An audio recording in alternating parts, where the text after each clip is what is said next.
अमूल दूध।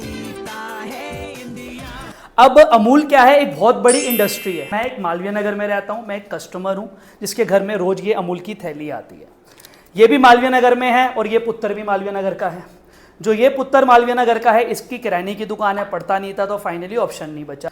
इसने भी मालवीय नगर में क्या करा, जनरल स्टोर खोल लिया। मैं इसके पास गया, मैंने कहा भैया आधा लीटर दूध मिलेगा?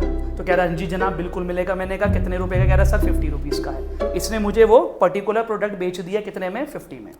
अब मेरे को और चाहिए था, मैं एफ ब्लॉक में गया, मैंने बोला मैम क्या आधा लीटर दूध मिलेगा? इसने बोला हाँ मिलेगा। मैं कितना? कह रही 50 रुपीज़। मैंने कहा अगर मैं 1 लीटर लूंगा? कह रही 100। मैं कहा मैं अगर 1.5 लीटर लूंगा? तो कह रही 150। मैं जैसी जैसी वो लीटर इंक्रीज करता रहा, इसने अपने प्राइस को कॉन्स्टेंट फॉर्म में क्या करती रही, इंक्रीज करती रही।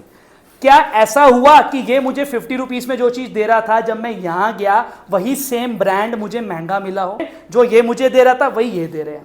अब मैं अपनी लोकेलिटी से दूर मान के चलो इस सर के पास चला गया, इनका रजौरी में मान के चलो क्या नाम है, एक जनरल स्टोर है, इन्होंने भी मुझे वो सेम प्राइस में दिया। तो बेसिकली बेटा मैं क्या हूं, एग्जाम्पल मुझे भूल जाओ कि मैं एक कस्टमर हूं, अब मैं हूं एक इंडस्ट्री, मान के चलो मैं क्या हूं, एक इंडस्ट्री हूं। मैंने एक प्राइस बनाया है, मैं इस अमूल का मालिक हूं, मैंने इसका एक प्राइस एस्टैब्लिश करा हुआ है और ये लोग क्या है, ये एक फर्म है। तो जो इस मालिक ने, एक इंडस्ट्री ने इस पर्टिकुलर प्रोडक्ट का प्राइस बनाया हुआ है, वो इस फर्म को उसी रेट में बेचना पड़ेगा। समझ आ रही है ये बात या नहीं आ रही है? तो घुमा फिरा के इन परफेक्ट कंपटीशन, क्या कह रहा हूं मैं, in perfect competition industry is the price maker and firm is the price taker. इसलिए आप लोगों ने देखा होगा कि जो भी हम ये प्रोडक्ट लेते हैं, जो कॉमन प्रोडक्ट है, वो मार्केट में सेम रेट में हमें मिलता है, चाहे आप किसी भी दुकान में जाके वो प्रोडक्ट ले लो। क्या ये बात पे कोई डाउट किसी को? पढ़ा परफेक्ट कंपटीशन क्या होता है?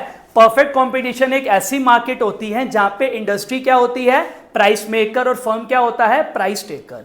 फर्म जो होता है वो अपनी मर्जी से उस प्रोडक्ट को नहीं बेच सकता। जो इंडस्ट्री ने प्राइस एस्टैब्लिश कर लिया है, फर्म उसी रेट में उस पर्टिकुलर प्रोडक्ट को क्या करेगा, मार्केट में सेल आउट करेगा।